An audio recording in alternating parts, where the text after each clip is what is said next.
I did a previous video on discipline and I spoke about the two different definitions of discipline. So if you haven't seen that video, I would recommend you go back and watch that video. So I'm going to talk some more about discipline. So now that we know that discipline is meant to teach, not meant to punish and to force people to listen to that, that is not discipline. That is punishment. That is different than discipline. To me, discipline is teaching. So let's expand a bit on that. So I'm going to borrow from Dr. Dan Siegel, and he is excellent if you're looking to read any books about parenting. He is a great resource, and he looks at discipline as teaching as well. And he looks at it when there's a situation that happens, a behavior or an action or something our kid does that we do not like or is not acceptable, whatever you want to call it, we must look at it and ask ourselves these questions. Why? So I've talked about this before, behavior is not random. So why did that behavior happen?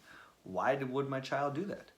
How do we figure that out? Well, instead of making assumptions, we ask our children, we put on our parenting detective hat, and we use certain language, we use certain nonverbal skills, and we go into the 5 R's that I've talked about before, and we figure out what does our child need. The behavior is there for a reason. And then you ask yourself the second question, what do I need to teach?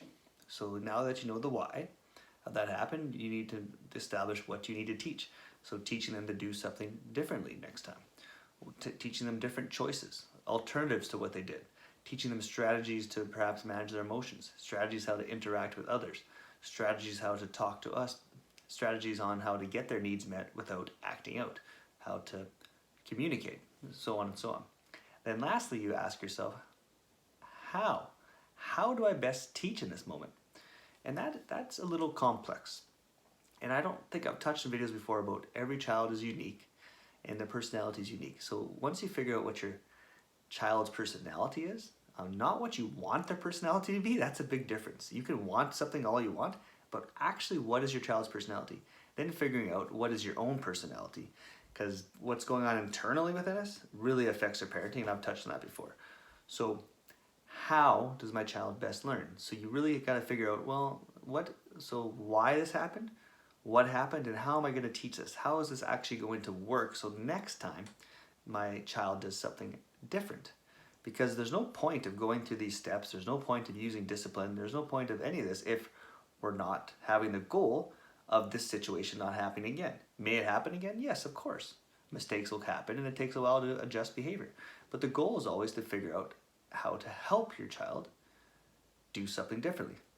So you gotta really dig deep on how you're going to teach and what strategy you're gonna use. What strategies have you used in the past? What hasn't worked?